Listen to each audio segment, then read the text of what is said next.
find challenging or that you find difficult to navigate, we are here in 3D, the Daily Divine Direction broadcast.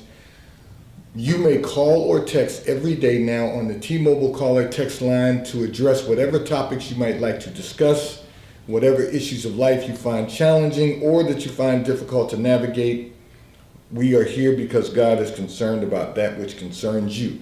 And we are live in 3D, the Daily Divine Direction broadcast, brought to you by Fiji Water. This is Earth's finest water. You may already know that Fiji water comes from Fiji. However, did you know that it is created by nature? It is untouched by man. It starts as a tropical rainfall which slowly filters through layers of volcanic rock, where the water collects in a natural artesian aquifer where it is bottled right at the source, free from human contact until you unscrew the cap. Fiji Water, Earth's finest water, will be delivered right to your front door when you subscribe for delivery, and you'll save money at FijiWater.com. This is Earth's finest water. And of course, we want to thank those of you who continue giving on the Give segment of our app to support the broadcast. We thank you for your support and your commitment as we fulfill our commitment to God to be here to address whatever topics you might like to discuss, whatever issues of life you find challenging or that you find difficult to navigate. We are always here Monday through Friday from 12:30 p.m. until 1 p.m. Eastern Daylight Time, scheduling permitted. I do want to say to all of our listeners and viewers, of course, we were off the air yesterday during the inauguration, but we are always here, scheduling permitted, every Monday through Friday from 12:30 p.m. until 1 p.m. Eastern Daylight Time. And of course, we being off the air yesterday, we are having a little difficulty with our technology today, but I just want to make certain that you all are aware that we are here for you as always in 3D, the Daily Divine Direction broadcast. And so I'm going to address a communication that came in from one of our listeners and viewers, but while I'm doing that, I'm also trying to make certain that we have everything that we possibly need to be up and to be live in 3D, the Daily Divine Direction broadcast. So one of our listeners and viewers indicated that your sister invited you to watch the broadcast, and we are delighted that you are live with us today. You want to make some changes in your goal setting for the year. And so that, that's a powerful thing to do, because it's real important that we all set goals, that we all make every effort that we possibly can to maximize our success. So I want to begin by saying this.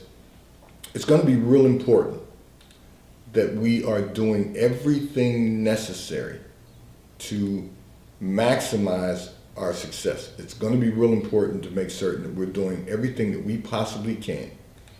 And in order to do that, you're going to really have to focus on setting smart goals or smarter goals, knowing what you can do to really enhance your quality of life and make the progress that you desire to make. So I'm going to say this. It's real important that you, first of all, focus on smarter goals, smart goals first. And for those of you that have heard me talk about setting smart or smarter goals previously, I want you to really recognize the importance of making certain that your goals are based on your personal and professional desire to achieve your success. Now, I know that we're up now because we were on a generic screen for a moment, and now we finally have come up, and we're thankful that you stayed tuned in, because you can hear my voice. It just was having a little technical difficulty. But your personal and professional goals are going to be real important, and you need to make certain that those are both those are very specific. So what is it that you want to accomplish personally, and what is it that you want to accomplish professionally? So that has to be That has to be your criteria. And make it very specific. What is it that you want to accomplish during the course of this year? So, you want the remainder of this year to be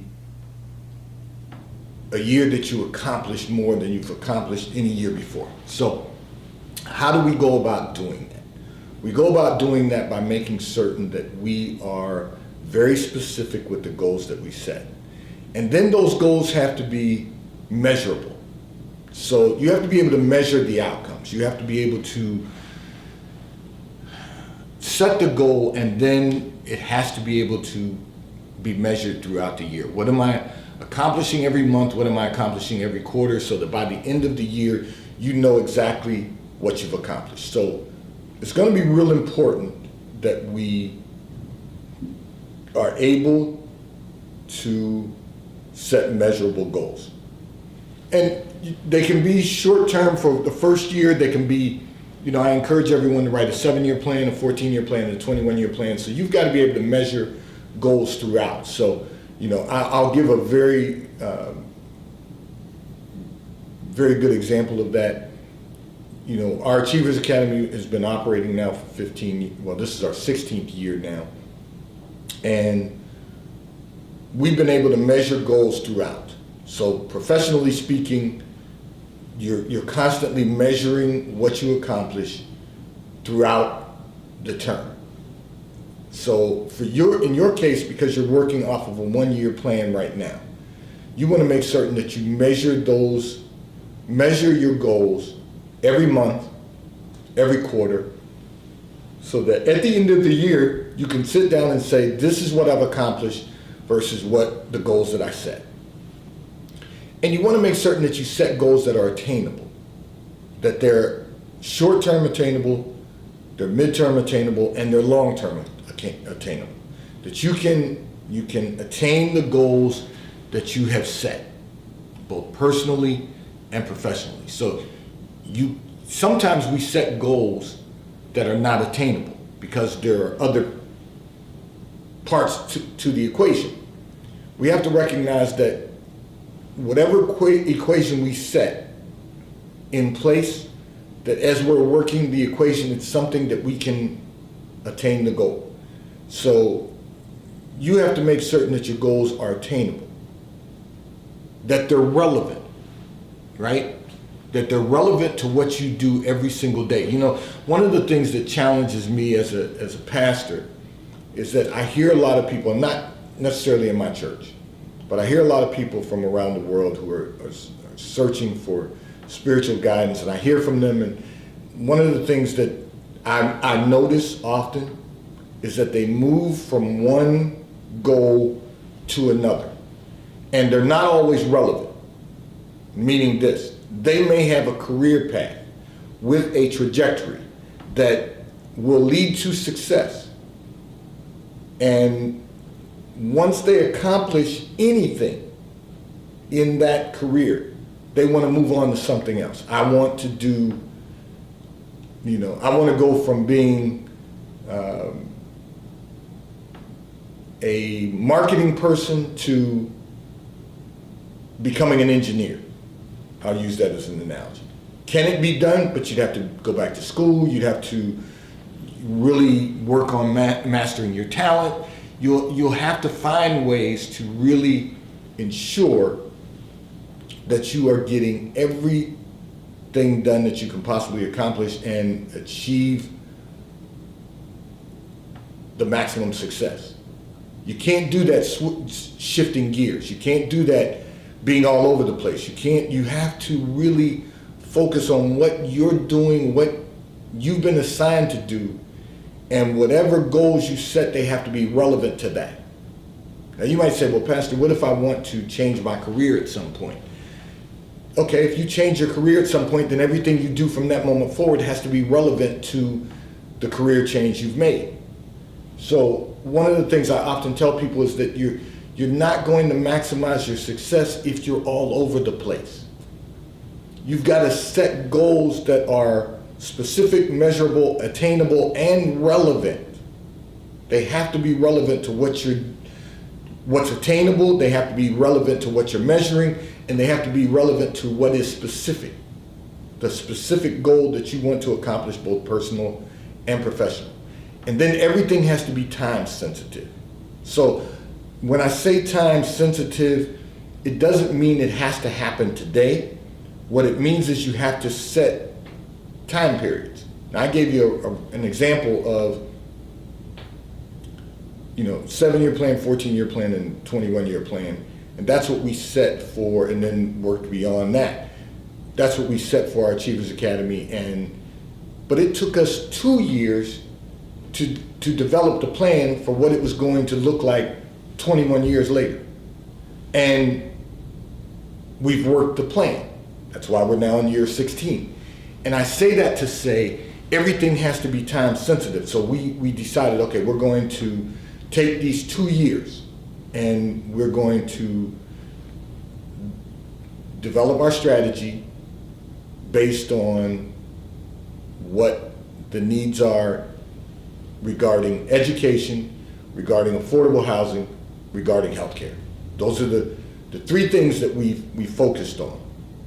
And it took us 2 years to develop the plan.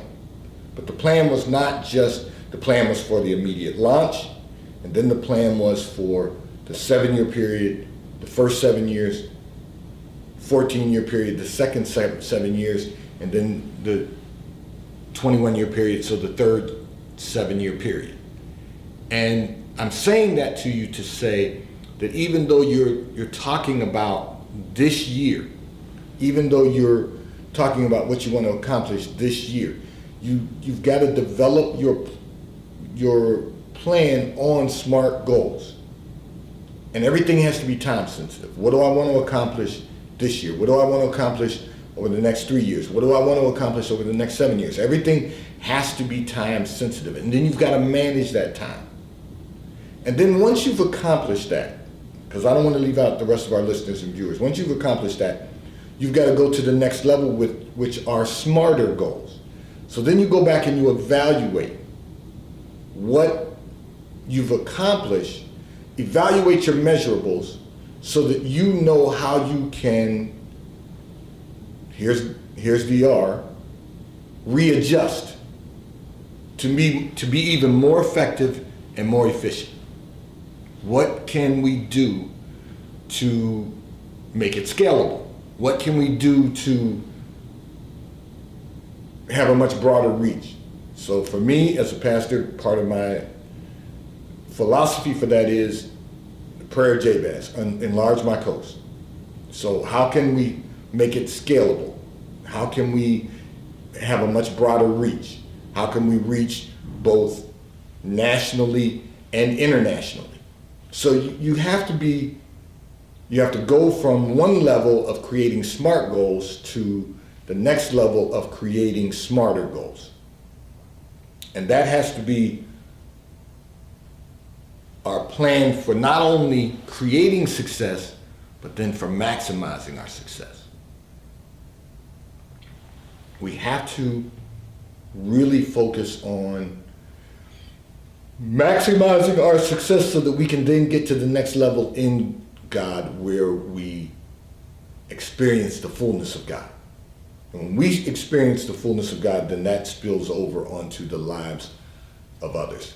This segment of the broadcast is brought to you by T-Mobile, America's largest nationwide 5G provider at no extra charge. If you are not currently a T-Mobile customer, you may call or text on the T-Mobile call or text line at 267-992-1424. We will place you into our queue so that you can become a T-Mobile customer and experience America's largest nationwide 5G provider at no extra charge. Taxes and fees are included in your bill, and if you auto-pay by attaching a credit card to your account, you will receive a discount on your monthly bill at T-Mobile, America's largest nationwide 5G provider at no extra charge. So I need to take out a moment and just say, for those of you, because we were having technical difficulty, for those of you who were not able to tune in immediately when we went live today, I just want to remind everyone we are live in 3D, the Daily Divine Direction broadcast, every Monday through Friday from 12:30 p.m. until 1 p.m. Eastern Daylight Time,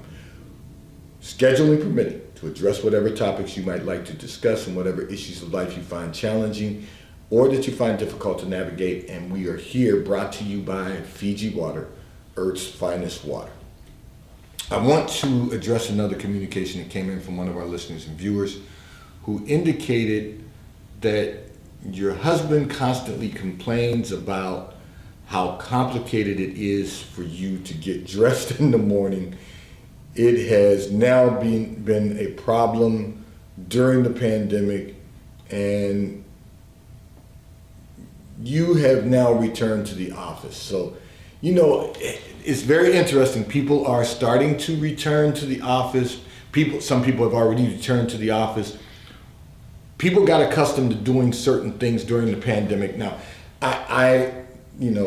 obviously I'm on the air every day, Monday through Friday from 12:30 p.m. until 1 p.m. Eastern Daylight Time, scheduling permitted. So I'm always dressed in either a suit, or you might find me every now and then. You might find those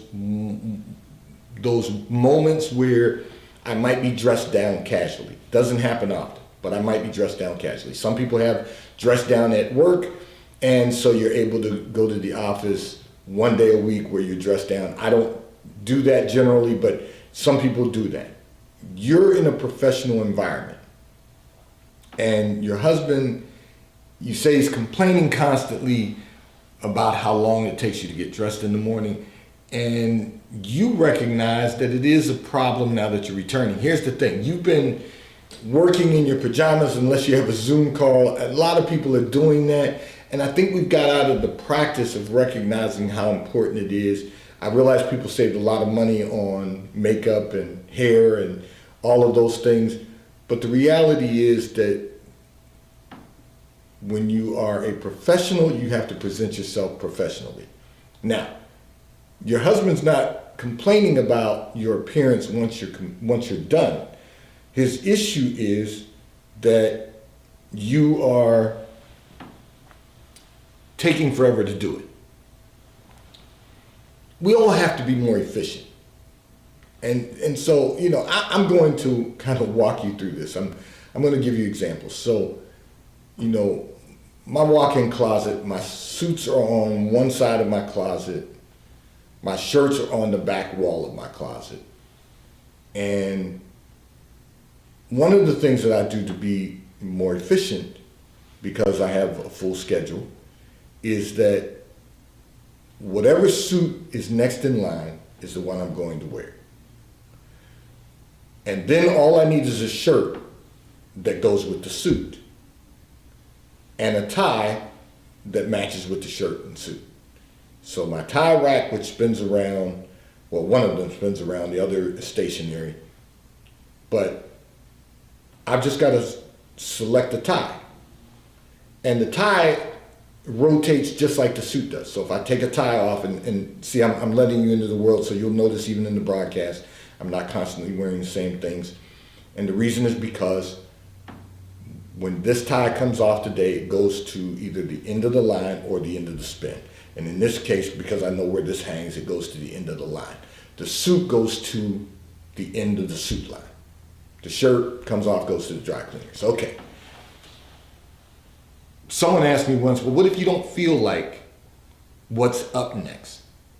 Maybe I change and put on a different tie to go with the suit. But whatever suit comes up next is what I'm going to wear. And the reason is because I want to be more efficient. Now, there are people who have said that they'll only wear a black suit, white shirt, black tie. They're going to wear that every day. There are people who wear all black every single day. And the reason is because they don't want to have to think about what tie, they don't want to have to think about what shirt, they're just going to wear black. We've seen that. And the reason I'm bringing that up is because everyone is just finding ways to be more efficient.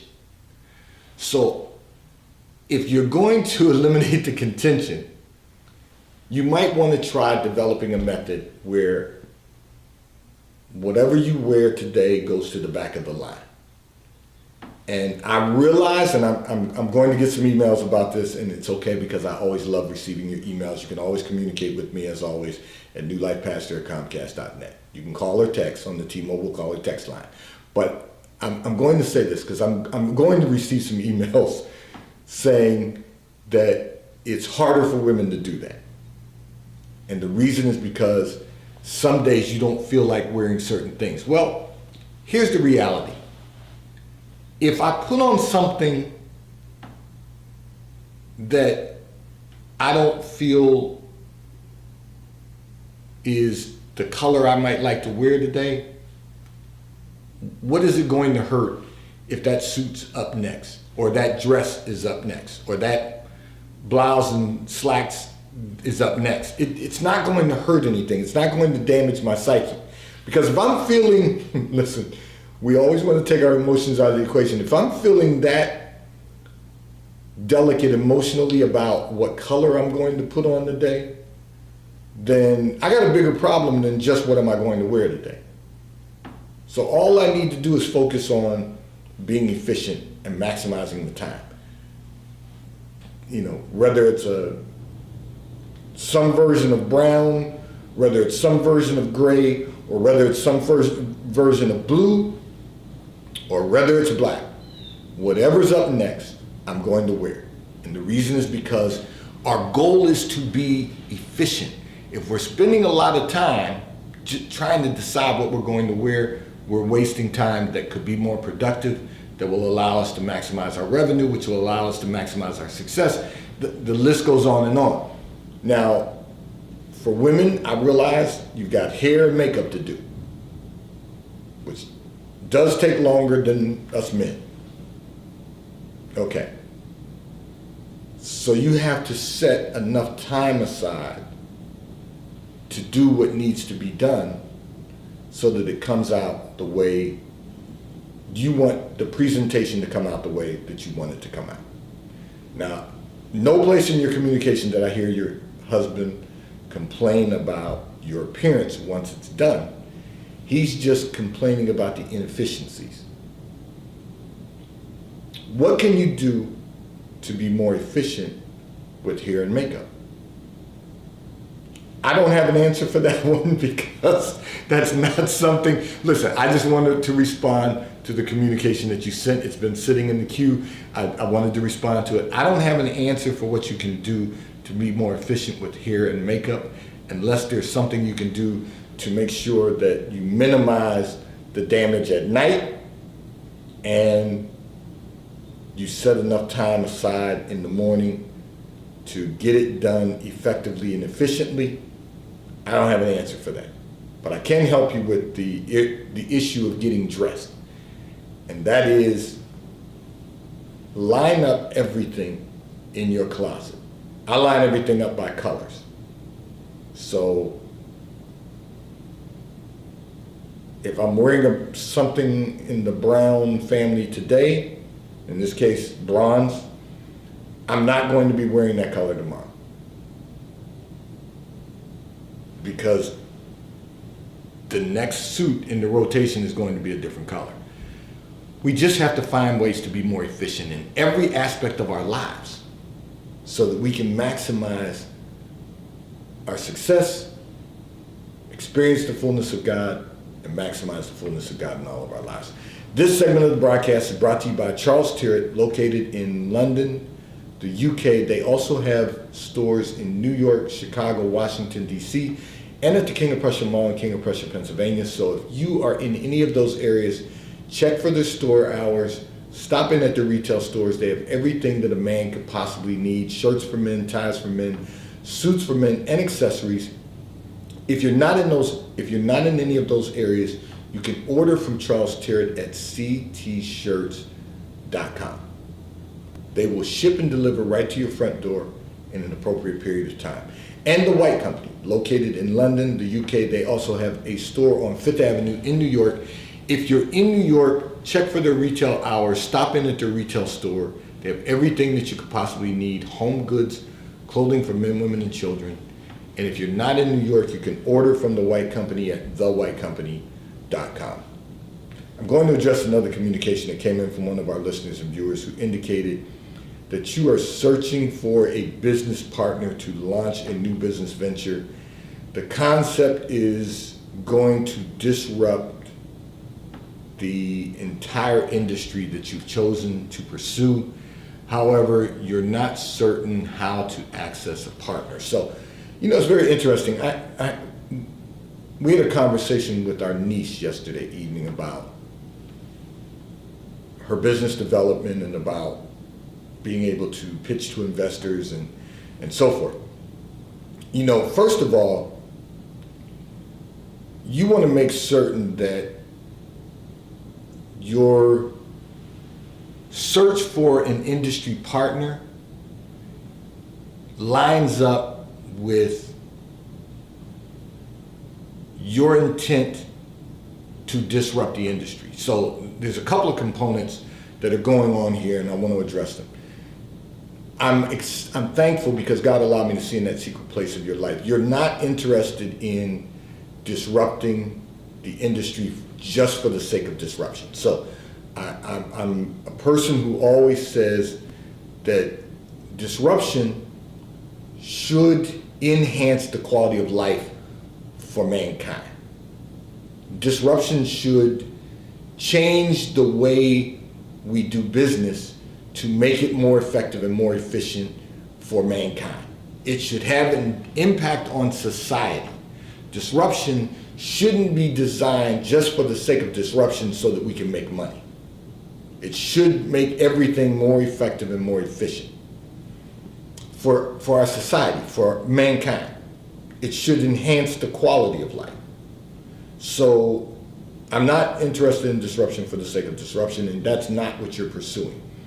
You're not certain how you access a business partner. And one of the things that I can recommend is that, first of all, you seek out some business incubators, have some conversations with other entrepreneurs, get around like-minded people, develop your pitch, enhance your pitch, and then when you pitch to a business partner, make certain that, in your case, that it's not just an investor.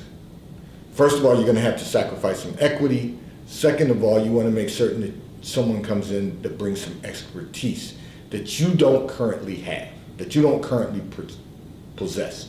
Now, that's not to imply that you're not competent and capable of doing what they may do, but it's not your expertise. You understand operations, you understand marketing, but that may not be your expertise. Human resources may be your expertise. Management may be your expertise. Development may even be your expertise. But you need to make certain that your business partner brings some expertise to the project so that as you sacrifice equity, you're able to maximize your resources. Everything in life is about maximizing our opportunities and maximizing our resources. Everything in business life and personal also. For all of us, and you've all heard me say this before, we all are living, first of all, to enhance the quality of our lives. Secondly, to maximize the success of the quality of our lives. Those are our goals, our short-term goals. But in that, obviously, we're living our lives for it to be pleasing unto God, but we want to experience the fullness of God. And we want to maximize that fullness.